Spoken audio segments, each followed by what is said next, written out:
যে কদরের বরকত মিস করলো সে বঞ্চিত, সে হতভাগা, হি ইজ দ্য লুজার। আমরা যেন লুজার না হই, আমরা যেন গেইনার হই এই বরকতের মাসে। রাসূল সাল্লাল্লাহু আলাইহি ওয়াসাল্লাম স্পেশালি 5টা আমল করতেন, সারা রাত জাগতেন, ফ্যামিলি মেম্বারসদের জাগিয়ে তুলতেন, উৎসাহিত করতেন এবং কোমরে গামছা বেঁধে নামতেন। এরকম ইবাদতের স্পৃহা অন্য কখনো রাসূল সাল্লাল্লাহু আলাইহি ওয়াসাল্লামের মধ্যে দেখা যেত না, যেমনটা শেষ দশকে তিনি করতেন। ইতিকাফ করতেন তিনি, আর ইতিকাফ করলে কদর মিস হওয়ার সম্ভাবনা নেই। এটা 21-এ হোক, 25-এ হোক, 23-এ হোক, আমি তো মসজিদে। লাস্ট 10 days অফ রমাদানে যে আমাদের যে লাইলাতুল কদর, এটা হচ্ছে ক্রিম টাইম অফ রমাদান, রমাদানের সবচাইতে মোক্ষম সময় আল্লাহ তাআলার নৈকট্য পাওয়ার, সেটা নিয়ে কিছু কথা বলবো ইনশাআল্লাহ বিইذنিল্লাহ। সম্মানিত সুধী, রাসূলুল্লাহ সাল্লাল্লাহু আলাইহি ওয়াসাল্লাম একবার খুব আফসোস করছিলেন। তিনি যখন শুনতে পেলেন যে বনি ইসরাইলের অনেক অনেক লোক হাজার বছর হায়াত পেত, তারা শত শত বছর ইবাদত করত, শত শত বছর তারা জিহাদ করত, তখন তিনি আফসোস করে বললেন, হায় রে, আমার শেষ সময়ের উম্মতের কি হবে? কারণ তিনি বলেছেন যে আমারু উম্মতি মা বাইনা 60 ইলা 70, আমার উম্মতের গড় বয়স হচ্ছে 60 থেকে 70। ওয়া আকাল্লুহুম মান ইয়াজুজু যালিক, খুব অল্প সংখ্যক লোকই এর চেয়ে বেশি হায়াত পাবে। রাসূল সাল্লাল্লাহু আলাইহি ওয়াসাল্লাম যখন দেখলেন যে শত শত বছর হায়াত পেয়েছে বনি ইসরাইলের লোকেরা, বনি ইসরাইলের ওরা শত শত বছর জিহাদ করেছে, তো আমার উম্মত তো 60 বছরে তার হায়াতই শেষ, 60 থেকে 70-এর মধ্যে তার জীবনই শেষ, তা আমার গুনাহগার উম্মতের কি হবে? রাসূল সাল্লাল্লাহু আলাইহি ওয়াসাল্লাম খুব আফসোস করছেন। তো রাসূলুল্লাহ সাল্লাল্লাহু আলাইহি ওয়াসাল্লামের এই চিন্তা, এই উদ্বিগ্নতা দূর করার জন্য আল্লাহ তাআলা সূরাতুল কদর নাযিল করলেন এবং বললেন যে ইন্না আনসালনাহু ফি লাইলাতিল কদর ওয়া মা আদরাকা মা লাইলাতুল কদর লাইলাতুল কদরি খায়রুম মিন আলফি শাহর। লাইলাতুল কদর, এই কদরের রাতটা হচ্ছে এমন রাত যেটা খায়রুম মিন আলফি শাহর, হাজার মাসের চেয়েও সেরা। 1000 মাস লাগাতার ইবাদত করলে যে সওয়াব, কদরের রাতে ইবাদত করলে এর সমান সওয়াব হবে নাকি? সমান হবে না। আল্লাহ তাআলা বলেছেন খায়রুম মিন আলফি শাহর, না, এর চেয়েও শ্রেষ্ঠ, এর চাইতেও বেশি। 1000 মাসে, অর্থাৎ 1000 মাসে হয় 83 বছর 4 মাস। তো কদরের রাতে যদি আমরা ইবাদত করি তাহলে 83 বছর 4 মাস ইবাদত করলে যে সওয়াব, সে সওয়াব আল্লাহ তাআলা আমাদের আমলনামায় নসিব করবেন। তো আমরা যেন এই কদরের রহমত বরকত থেকে যেন আমরা বঞ্চিত না হই। তো রাসূল সাল্লাল্লাহু আলাইহি ওয়াসাল্লামকে সান্ত্বনা দেওয়ার জন্য যে হে নবী, আপনি চিন্তিত হবেন না, বনি ইসরাইলের অনেক লোক হাজার বছর হায়াত পেয়েছে, শত শত বছর ইবাদত করেছে, জিহাদ করেছে, তারা হায়াত পেয়েছে বেশি কিন্তু তারা কদর পায়নি। আর আপনার উম্মতকে আমি হায়াত দিয়েছি কম, কিন্তু তাদেরকে কদর দিয়েছি। সুবহানাল্লাহ বিহামদি, লাইলাতুল কদর দিয়েছি, যে কদরের রাত 1000 মাসের চেয়েও সেরা। তো এই কদরের রাতকে আবার লাইলাতুল মুবারাকাও বলা হয়েছে। ইন্না আনসালনাহু ফি লাইলাতিন মুবারাকা, এটা বরকতময় রাত। ফিহা ইউফরাকু কুল্লু আমরিন হাকিম, সব বিজ্ঞচিত প্রাজ্ঞচিত বিষয়ের ফয়সালা হয়। এটা বেসিক্যালি একটা বাজেট রাত বলা যায়। এ রাতে আগামী 1 বছরে আমাদের কি ঘটবে না ঘটবে আল্লাহ তাআলা এটার বাজেট করেন, এটাকে রিভাইজ করেন। সো এই রাতটা অনেক গুরুত্বপূর্ণ। তো এই কদরের রাত, এটা কবে? এটা স্পেসিফিক ছিল, মানে সুনির্দিষ্ট ছিল। রাসূল সাল্লাল্লাহু আলাইহি ওয়াসাল্লাম আমাদেরকে জানাতে চেয়েছিলেন কবে, কিন্তু রাসূল সাল্লাল্লাহু আলাইহি ওয়াসাল্লাম জানাতে পারেননি। সহিহ বুখারীতে এসেছে যে রাসূল সাল্লাল্লাহু আলাইহি ওয়াসাল্লাম খারাজান নবী সাল্লাল্লাহু আলাইহি ওয়াসাল্লাম লিয়ুখবিরানা বিলাইলাতিল কদর। উবাদা ইবনে সামিত রাদিয়াল্লাহু তাআলা আনহু বলেন, রাসূল সাল্লাল্লাহু আলাইহি ওয়াসাল্লাম আমাদেরকে জানাতে বের হয়েছিলেন যে কবে কদরের রাতটা। ফাতালাহা রাজুলান মিনাল মুসলিমিন, হঠাৎ মুসলমানদের মধ্য থেকে 2 জন ঝগড়া লাগলো, তর্ক লাগলো আর কি। রাসূল সাল্লাল্লাহু আলাইহি ওয়াসাল্লাম হঠাৎ করে ওই ঝগড়ার দিকে খেয়াল করলেন, ওই দিকে খেয়াল করে ওই তারিখটার কথা তিনি ভুলে গেলেন। ফারুফিআত, রাসূল সাল্লাল্লাহু আলাইহি ওয়াসাল্লাম বললেন, আমার হৃদয় থেকে, অন্তঃকরণ থেকে এটাকে উঠিয়ে নেওয়া হলো। এখন আমি মনেই করতে পারছি না এটা কি 23 না 25 না 27 না 29, আমি মনে করতে পারছি না। এজন্য রাসূল সাল্লাল্লাহু আলাইহি ওয়াসাল্লাম বলেছেন যে তবে আমি এতটুকু মনে করতে পারছি, ফালতামিসুহা ফিল আশরিল আওয়াখিরি ফিল বিত্রি, রমাদানের শেষ দশকের বেজর রাত্রিগুলোতে তোমরা কদর তালাশ করো। বেজর রাতে যদি তোমরা কদর তালাশ করো তাহলে এই কদর সুনিশ্চিতভাবে তোমরা পাবে। তো এই জন্য স্কলাররা সবসময় বলেন যে লাস্ট 10 days অফ রমাদান খুব গুরুত্বপূর্ণ, সবচেয়ে the cream time of Ramadan. I repeat, এটা রমাদানের একেবারে মাহেন্দ্রক্ষণ। এই 10 দিনের যে কোনো 10 রাতের যে কোনো রাত কদর হয়ে যেতে পারে, বিশেষ করে অড নাইটস গুলো 21, 23, 25, 27 এবং 29, যে কোনো দিন হয়ে যেতে পারে কদর। সো বুদ্ধিমানের কাজ হচ্ছে আমরা যেন রমাদানের শেষ 10 রাতে লাগাতার একইভাবে একই স্পিডে আমরা যেন ইবাদত করি। কোনো রাতে বেশি করলাম, হয়তো 27-এর রাতে আমি খুব ভাব গাম্ভীর্য নিয়ে, খুব আবেগ নিয়ে ইবাদত করলাম, কিন্তু হয়ে যেতে পারে যে এবছর কদর ছিল 25-এর রাত, হতে পারে না? পারে। তো আমরা তো মিস করে ফেললাম। তো আমরা যেন মিস না করি। বুদ্ধিমানের কাজ হবে সমান তালে ইবাদত করা। এবং এটা এত গুরুত্বপূর্ণ, রাসূল সাল্লাল্লাহু আলাইহি ওয়াসাল্লাম এত এমফাসাইজ করে কোনো রাতের কথা বলেনি। আরবি মাস অনুযায়ী 354টা রাতের মধ্যে সবচাইতে শ্রেষ্ঠ রাত, সবচাইতে শ্রেষ্ঠ রাত সূর্য ডোবার পর থেকে হাত্তা মাতলাইল ফাজর, ফজরের সূচনা লগ্ন পর্যন্ত শান্তিময় এ রাত, বরকতের এ রাত। রাসূল সাল্লাল্লাহু আলাইহি ওয়াসাল্লাম বলেছেন, মান হুরিমা খাইরাহা ফাকাদ হুরিম, যে কদরের বরকত থেকে, খায়ের থেকে বঞ্চিত হলো, সে আসলেই বঞ্চিত। হি ইজ দ্য লুজার, সে হতভাগা, সে পোড়া কপাল, সে বঞ্চিত। মান হুরিমা খাইরাহা ফাকাদ হুরিম, যে কদর পেল না সে হতভাগা। এখন আমরা কি হতভাগা হতে চাই? আমরা তো শুরুতে অনেক হোপফুল ছিলাম, এত এত ব্লেসিংস, এত এত বরকত, রহমতের ফলগুধারায় আমরা প্লাবিত হচ্ছি রমাদানে। তা আমরা তো হতভাগা হতে চাই না। তা আমরা যেন এই শেষ 10 দিন এক তালে আন্তরিকতার সাথে ঈমান ও ইহতিসাবা আমরা যেন ইবাদত করি, সম্মানিত ভাই এবং বোনেরা। তাহলে আমরা সৌভাগ্যশীলদের অন্তর্ভুক্ত হতে চাই, হতভাগা হতে চাই না। আমরা এবার একটু শুনবো যে রাসূলুল্লাহ সাল্লাল্লাহু আলাইহি ওয়াসাল্লাম কদরের রাতগুলোতে কি কি ইবাদত করতেন। আমি খুঁজে 5টা আমলের কথা পেয়েছি বিশেষভাবে, কমন যে আমলগুলো সেগুলো তো ছিলই, বিশেষভাবে 5টা কাজ রাসূল সাল্লাল্লাহু আলাইহি ওয়াসাল্লাম এই কদরের রাতে করতেন। 1 নম্বর কাজ হচ্ছে তিনি সারা রাত জেগে ইবাদত করতেন এবং পরিবারের লোকদেরকে ঘুমোতে দিতেন না, উঠিয়ে দিতেন।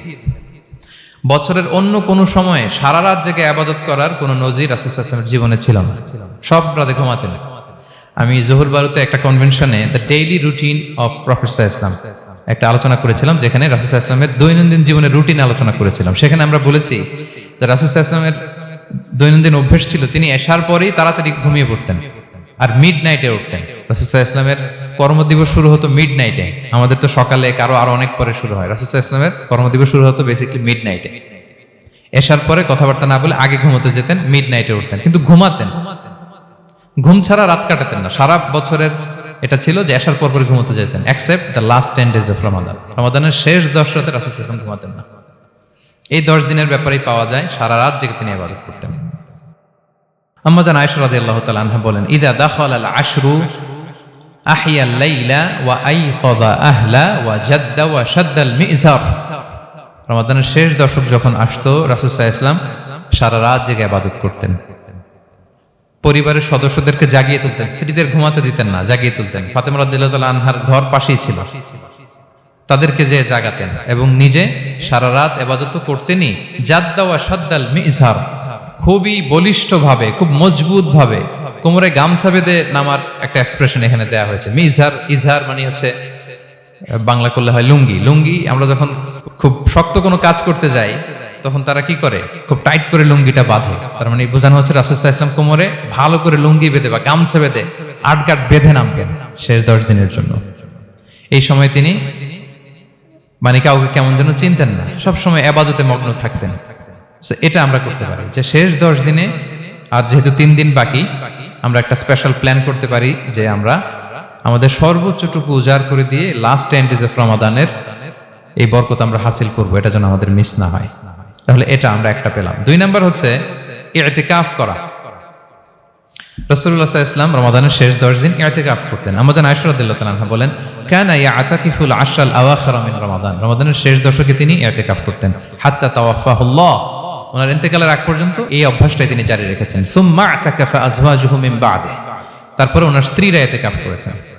আরেক বর্ণনায় এসেছে ইয়াতাকিফু কুল্লা রমাদান 10 আইয়াম, প্রতি রমাদানে তিনি 10 দিন ইতিকাফ করেছেন। কিন্তু যেই বছর তিনি ইন্তেকাল করবেন সে বছর তিনি 20 দিন ইতিকাফ করেছিলেন।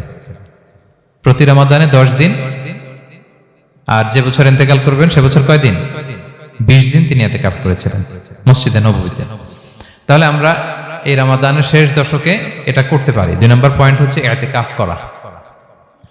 যারা আমরা করিনি তারা আমরা ইতিকাফ করতে পারি। আমাদের আইআইএম এর মসজিদ এটা ইতিকাফের জন্য একটা উর্বর জায়গা। আমরা যখন এই ক্যাম্পাসে ছিলাম তখন দেখেছি যে এখানকার ইতিকাফের পরিবেশ যে এত সুন্দর, এটা কল্পনাই করা যায় না। অসাধারণ পরিবেশ। আপনি যদি ইতিকাফ নাও করেন, রাত 2টা বা 3টার দিকে সেন্ট্রাল মস্কে এসে বসে থাকলেও হবে। রাত 2টা 3টার দিকে এসে বসে থাকলে দেখবেন যে কেউ সেজদায় পড়ে কান্না করতেছে, কেউ হালাকা করতেছে, কেউ তাসবিহ পড়তেছে, কেউ কোরআন তেলাওয়াত করতেছে। মানে এত সুন্দর পরিবেশ, ওটা দেখলেই আপনার ইবাদত করতে মন চাইবে। তো আমরা যেন ইতিকাফ করার চেষ্টা করি। ইতিকাফ করতে না পারলে শেষ দশকের রাতগুলো যেন মসজিদে কাটানোর চেষ্টা করি, তা না পারলেও বাসায় যেন এই রাতগুলো আমরা মিস না করি। বিশেষ করে সেন্ট্রাল মস্কে তো অসাধারণ পরিবেশ, এটা হাইলি রেকমেন্ডেড। ইফ পসিবল আপনারা আসবেন, এখানে ইবাদতের চমৎকার পরিবেশ থাকে। 3 নাম্বার হচ্ছে রাসূল সাল্লাল্লাহু আলাইহি ওয়াসাল্লাম এবং জিবরাইল আলাইহিস সালাম যৌথভাবে কোরআন রিভিশন করতেন। খুব ইন্টারেস্টিং। সারা বছর যেটা নাজিল হতো, রমাদানে জিবরাইল আলাইহিস সালাম রাসূল সাল্লাল্লাহু আলাইহি ওয়াসাল্লামকে শোনাতেন, রাসূল সাল্লাল্লাহু আলাইহি ওয়াসাল্লাম আবার জিবরাইল আলাইহিস সালামকে শোনাতেন। সহিহ বুখারীর বর্ণনা, কানা জিবরিলু ইয়ালকাহু ফি কুল্লি লাইলাতিন মিন রমাদান ফায়ুদারিসুহুল কুরআন। প্রতি রমাদানের প্রতি রাতে এসে রাসূল সাল্লাল্লাহু আলাইহি ওয়াসাল্লামের সাথে কোরআন মুদারাসা করতেন। সহিহ মুসলিমের বর্ণনায়, আন্না জিবরিল কানা ইউআরিদুহু বিল কুরআন কুল্লা আমিন মাররা।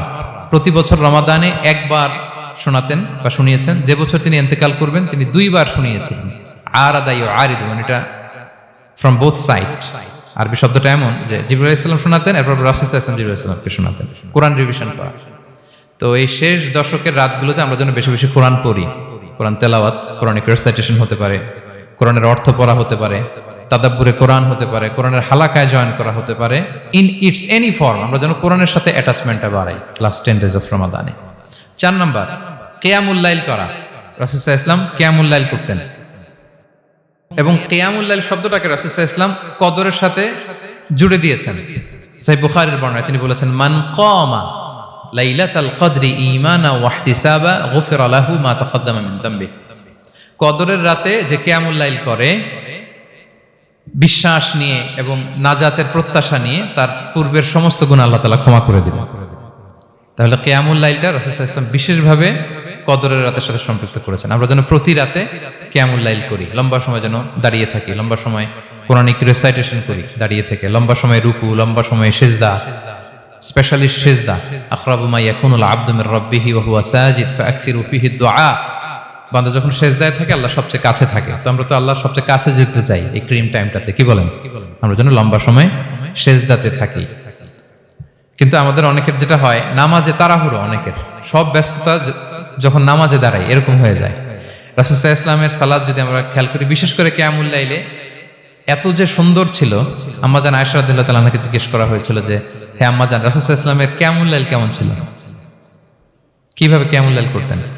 আম্মাজান আয়েশা, দেখেন ওনার এক্সপ্রেশনটা কত সুন্দর। তিনি বলেছেন, ফালা তাসআল আন হুসনিহিন্না ওয়া তুলিহিন্না।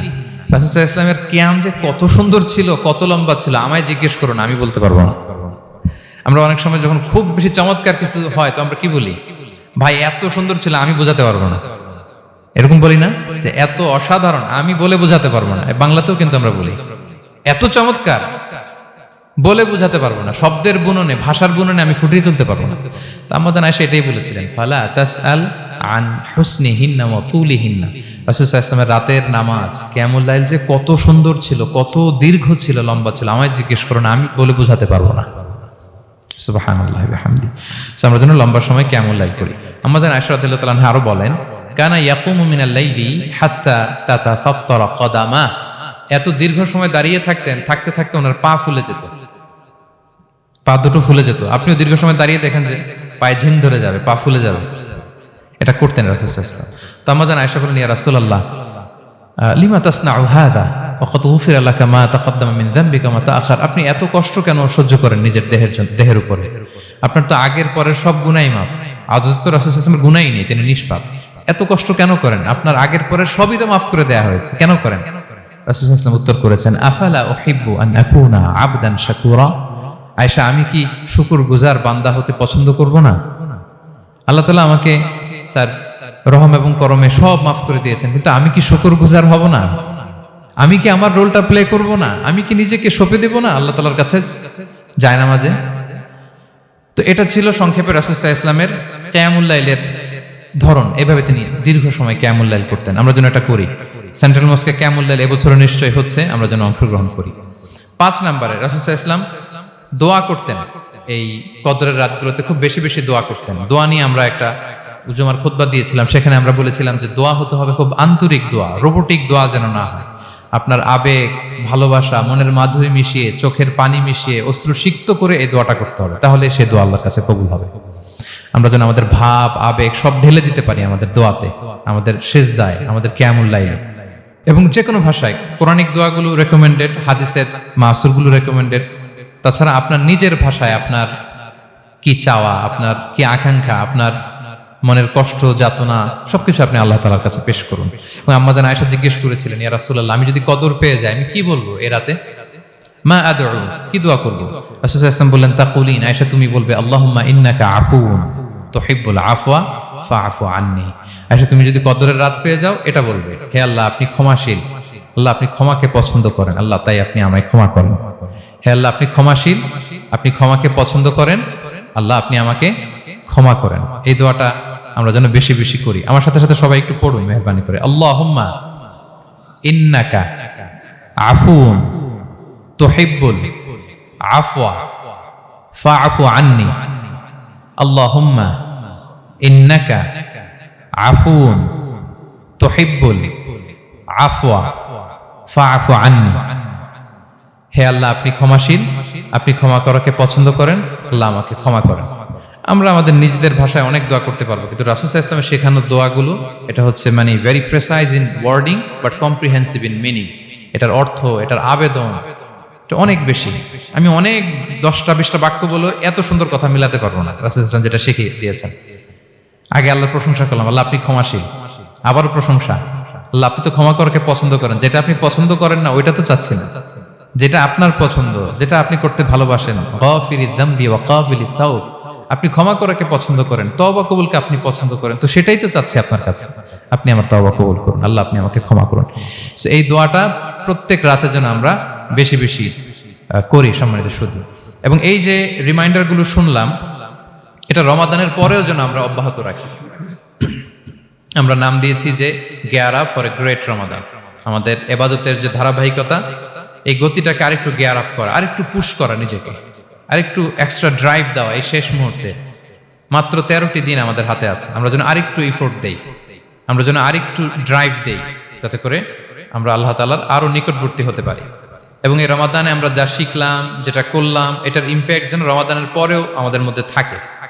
আমাদের অনেকের এটা হয় যে রমাদানে আবেগে অনেক আলোচনা শুনে, ক্ষমার মাস এটা জেনে এত ইবাদত, রমাদান নাই ইবাদতও নাই, এরকম হয়ে যায়। এটা যেন না হয়, বরং এটার একটা পরশ যেন আমাদের হোল দ্য ইয়ার লং থাকে। আরব শায়েখরা বলেন যে কুন রব্বানি লা তাকুন রমাদানি, রব্বানি হও, রমাদানি হও না। মানে রমাদান আসছে, তুমি রমাদান কেন্দ্রিক ইবাদত নিয়ে অনেক উচ্ছ্বাস, কিন্তু রমাদান শেষ ইবাদত শেষ, এমনটা যেন না হয়। রমাদানের পরেও সে মেহেরবান আল্লাহ তাআলা কিন্তু আমাদের জন্য আছেন। তিনি প্রতি রাতে শেষ রাতে নেমে আসেন, এসে ডাকতে থাকেন, কার ক্ষমা লাগবে ক্ষমা চাও, ক্ষমা করব। কে বিপদে পড়েছ বলো, আমি উদ্ধার করব। তো তিনি আরশের উপর থেকে প্রথম আসমানে নেমে আসলেন দেওয়ার জন্য। আমি ঘুম থেকে জাগতে পারলাম না, নেয়ার জন্য। এটা হইল প্রাইম মিনিস্টার আনোয়ার ইব্রাহিম আমাকে একটা অ্যাওয়ার্ড দিবে, লেটস সে হোটেল ইন্টারকন্টিনেন্টাল, উনি এসে বসে আছে, বাট আমি যেতে পারি নাই। এটা হয় না। আল্লাহ তাআলা প্রতি রাতে শেষ রাতে এসে বলেন কার কি লাগবে দাও। তিনি নেমে আসেন বা বিশেষ মনোনিবেশ করেন প্রথম আসমানে এসে, কিন্তু আমরা যে নিব সেই সময়টুকু আমাদের হয় না। আমরা এতটা গাফেল যেন না হই, আমরা যেন একটু পুশ করি। বড় কিছু পেতে হলে নিজেকে পুশ করতে হয়, এক্সট্রা একটা ড্রাইভ দিতে হয়। সম্মানিত শুধু 17টা দিন কি করলাম একটু রিভাইজ করি, যোগ বিয়োগ করি নিজের সাথে নিজে, যে প্ল্যানটা নিয়ে রমাদান শুরু করলাম ওইরকম কিয়ামুল লাইল করতে পারলাম কিনা, ওইরকম চ্যারিটি করতে পারলাম কিনা, রেসাইটেশন করতে পারলাম কিনা, একটু যেন নিজের সাথে নিজে বোঝাপড়া করি, একটু যেন রিভাইজ করি এবং নিজেকে যেন একটু পুশ করি। সম্মানিত শুধু এই ছিল সংক্ষিপ্ত আলোচনা। আমি 30 সেকেন্ডসে পুরো আলোচনাটা আবার একটু যারা পরে এসেছেন একটু রিভাইজ করে নেই। আমি শুরুতে এভাবে শুরু করেছিলাম যে রমাদান এটা হচ্ছে it's a month of hope, এটা আশা জাগা নিয়ে একটা মাস। এই মাসের যে রহমত বরকতের যত যত হাদিস কোরআনের আয়াতগুলো আমরা বলেছি, এগুলো শুনলে আমাদের মধ্যে একটা আশা জাগে, আশাবাদী হয়ে উঠি যে আমার এই মাস আমার মুক্তির মাস, আমি মুক্তি পাবো। কিন্তু at the same time it's a month of warning, এটা আবার সতর্কতারও মাস। রাসূলুল্লাহ সাল্লাল্লাহু আলাইহি ওয়াসাল্লাম বলেছেন রোজা রেখে যে মিথ্যা ছাড়লো না, পাপ ছাড়লো না, তার ধ্বংস। আবার 3বার তিনি আমিন বলেছেন। বেসিক্যালি এটা একটা বদদোয়া যে মান আদরাকা রমাদান ওয়া লাম ইগফার লাহ, যে রমাদান পেয়েও নিজের গুনাহ ক্ষমা করতে পারলো না, তার ধ্বংস। সো আমরা আশাবাদী হব। আল ঈমানু বাইনাল খাউফি ওয়ার রাজা, বিশ্বাস হচ্ছে আমার মধ্যে ভীতিও কাজ করবে, আবার আমার মধ্যে একটা হোপ থাকবে, এটাই ঈমান। সো আমরা যেন এই ওয়ার্নিং গুলো আমাদের মাথায় রাখি যে আমরা যেন আল্লাহর নৈকট্যপ্রাপ্ত বান্দা হতে পারি, ক্ষমাপ্রাপ্তদের অন্তর্ভুক্ত যেন আমরা হতে পারি। এরপরে আমরা বলেছিলাম যে লাআল্লাকুম তাত্তাকুন অ্যাচিভ হচ্ছে কিনা আমাদের প্রত্যেক কাজে এটা খেয়াল করতে হবে। আমাদের সম্মানিত ইউসুফ স্যার খুব সুন্দর করে এটা বলেছেন যে আল্লাহর সচেতনতা, আল্লাহর ভয়, to build up the sense that Allah is watching me, এই সেন্সটা আমার সব কাজের মধ্যে থাকতে হবে। যদি লাআল্লাকুম তাত্তাকুন অ্যাচিভ হয়, সাকসেসফুল, একটা সাকসেসফুল প্রোডাক্টিভ রমাদান আমরা কাটাচ্ছি। আর যদি লাআল্লাকুম তাত্তাকুনের সমস্যা, তার মানে we have to revise hour schedule, যাতে করে আল্লাহর এই সচেতনতা আমরা বিল্ড আপ করতে পারি। এরপর আমরা বলেছি যে আমরা সংযমটা যাতে এনশিওর করি, রমাদানের যে সংযম, নিজের প্রবৃত্তির উপর আমরা বিজয় লাভ করি, সারা বছর প্রবৃত্তি জিতে রমাদানে আমরা জিতি। এরপর আমরা চ্যারিটির কথা বলেছি, রাসূল সাল্লাল্লাহু আলাইহি ওয়াসাল্লাম খুব জেনারাস হয়ে যেতেন রমাদানে, আমরা যেন আমাদের দানের হাতকে আরো প্রশস্ত করি এবং রমাদানে আমাদের কমিউনাল স্পিরিট চলে আসে, আমাদের বেসিক্যালি একটা সেলফ ট্রান্সফরমেশন হয়, অনেক বদ অভ্যাস আমরা রমাদানে ত্যাগ করি, বাকি মাসেও যেন এটা আমরা কন্টিনিউ করি। আর সবশেষে আমরা লাস্ট 10 days অফ রমাদানের গুরুত্ব নিয়ে বলেছিলাম যে রাসূল সাল্লাল্লাহু আলাইহি ওয়াসাল্লাম খুব হতাশ হয়ে পড়েছেন যে অন্য নবীর উম্মতেরা অনেক হায়াত পেয়েছে, আমরা পেলাম 60-70, তো আমার গুনাহগার উম্মত কি করবে? আল্লাহ বলেন লাইলাতুল কদর খায়রুম মিন আলফি শাহর, নবী হে আপনার উম্মতের জন্য আমি কদরের রাত দিয়েছি, যে এক রাতে ইবাদত করলে 1000 মাসের চেয়েও বেশি সওয়াব তারা পেয়ে যাবে। সো এই কদরের রাত যেন আমরা মিস না করি। কোনটা কদরের রাত? আমরা বলেছিলাম শেষ 10 দিন সমান তালে ইবাদত করব, বিশেষ করে আমরা গুরুত্ব দিব অড নাইটস গুলোতে, 21, 23, 25, 27, 29 আমরা গুরুত্ব দিব। এবং রাসূল সাল্লাল্লাহু আলাইহি ওয়াসাল্লাম বলেছেন মান হুরিমা খায়রাহা ফাকাদ হুরিম, যে কদরের বরকত মিস করলো সে বঞ্চিত, সে হতভাগা, হি ইজ দ্য লুজার। আমরা যেন লুজার না হই, আমরা যেন গেইনার হই এই বরকতের মাসে। এবং সবশেষে আমি বলেছিলাম রাসূল সাল্লাল্লাহু আলাইহি ওয়াসাল্লাম স্পেশালি 5টা আমল করতেন, সারা রাত জাগতেন, ফ্যামিলি মেম্বারসদের জাগিয়ে তুলতেন, উৎসাহিত করতেন এবং কোমরে গামছা বেঁধে নামতেন। এরকম ইবাদতের স্পৃহা অন্য কখনো রাসূল সাল্লাল্লাহু আলাইহি ওয়াসাল্লামের মধ্যে দেখা যেত না, যেমনটা শেষ দশকে তিনি করতেন। ইতিকাফ করতেন তিনি, আর ইতিকাফ করলে কদর মিস হওয়ার সম্ভাবনা নাই। এটা 21-এ হোক, 25-এ হোক, 23-এ হোক, আমি তো মসজিদে, আমি তো কিয়ামুল লাইলে অংশগ্রহণ করতেছি, আমি তেলাওয়াত করতেছি, আমি প্রতিদিনই দোয়া করতেছি, মিস হওয়ার কোনো সম্ভাবনা নেই। আমরা যেন ইতিকাফের চেষ্টা করি, অথবা পার্ট টাইম ইতিকাফ যেন অন্তত করি 5 দিন 3 দিন, অথবা রাতের সময়গুলো মসজিদে যেন আমরা কাটাই। 3 নাম্বার বলেছিলাম রাসূল সাল্লাল্লাহু আলাইহি ওয়াসাল্লাম জিবরাইল আলাইহিস সালাম কোরআন রিভিশন করতেন, আমরা যেন কোরআন রিভাইজ করি, রেসাইটেশন করি বেশি মাত্রায় শেষের 10 দিন। কিয়ামুল লাইল ফালা তাসআল আন হুসনিহিন্না ওয়া তুলিহিন্না, কত সুন্দর কিয়ামুল লাইল ছিল বলে বোঝানো যাবে না। তো আমরা যেন এরকম দীর্ঘ সময় কিয়ামুল লাইল করি। আর সবশেষে বলেছিলাম দোয়া করা, দোয়া করা হচ্ছে দোয়া মুমিনের হাতিয়ার, দোয়া মানুষের জীবন চেঞ্জ করে দিতে পারে। চাওয়ার মতো চাইলে আল্লাহ ফেরান না, আল্লাহ তো দেওয়ার জন্যই বসে আছেন। আমরা যেন কায়মনোবাক্যে আল্লাহ তাআলার কাছে চাই, অশ্রুসিক্ত নয়নে যেন আমরা চাই। অনুতপ্ত বান্দার চোখের পানির ফোঁটা আল্লাহর কাছে খুব প্রিয়, 2 ফোঁটা আল্লাহর কাছে সবচেয়ে প্রিয়, জেহাদের ময়দানে মুজাহিদের রক্তের ফোঁটা আর অনুতপ্ত বান্দার চোখের পানির ফোঁটা। বান্দা অনুতপ্ত হয়ে, রিপেন্টেন্ট হয়ে চোখের পানি ছেড়ে যখন কাঁদে আর দোয়া করে, ওই চোখের পানি চোখ বেয়ে, নাকের ডগাবে, মাটিতে পড়ার আগেই আল্লাহ তার সব গুনাহ মাফ করে দেয়। আমরা যেন সেই অনুতপ্ত বান্দাদের কাতারে শামিল হতে পারি। রাসূল সাল্লাল্লাহু আলাইহি ওয়াসাল্লাম যেভাবে কিয়ামুল লাইল করতে আমাদেরকে উৎসাহিত করেছেন, আমরা যেন সেভাবে কিয়ামুল লাইল করতে পারি। আমাদের প্রতিটি কাজের মধ্য দিয়ে লাআল্লাকুম তাত্তাকুনের যে অ্যাচিভমেন্ট, সেটা যেন আমাদের হাসিল হয় এবং এই রমাদানকে যেন আমরা আমাদের জীবনের সর্বশেষ রমাদান মনে করি। আমাদের চিফ ইমাম অফ সেন্ট্রাল মস্ক ইমাম রমাদান সুবকি নামাজের আগে একটা সুন্দর কথা বলেন যে perform this Salah as if this is your last and final prayer. এমন ভাবে নামাজে দাঁড়াও মনে করো এটাই হতে পারে জীবনের শেষ নামাজ। রাসূল সাল্লাল্লাহু আলাইহি ওয়াসাল্লাম এটাই বলেছেন। সো আমরা বিগত বছরগুলোতে আমাদের অনেক প্রিয়জনদের হারিয়েছি এই কোভিডের কারণে। এবছর আল্লাহর মেহেরবানি বাংলাদেশ আইএম কমিউনিটির এই চমৎকার, আমাদের সম্মানিত শিক্ষক মণ্ডলীদের প্রচেষ্টা, ছাত্র ভাইদের প্রচেষ্টায় এই চমৎকার জান্নাতি পরিবেশে ইফতারের আগে আমরা একত্রিত হয়েছি। আবারও আগামী বছর আমরা এরকম কোনো গ্যাদারিং এ জয়েন করতে পারবো, কোনো গ্যারান্টি কি আমাদের আছে? নাই। It could be the last Ramadan in our life. So আমরা যেন এটা সবসময় মাথায় রাখি যে হতে পারে আমার this is our last chance, এটাই লাস্ট চান্স, এবং এই অপরচুনিটিগুলো যেন আমরা কাজে লাগাই এবং আল্লাহ তাআলার প্রিয় বান্দাদের অন্তর্ভুক্ত হই। ইসলামিক লাইফ, জীবন গড়ুন কোরআন সুন্নাহর আলোকে।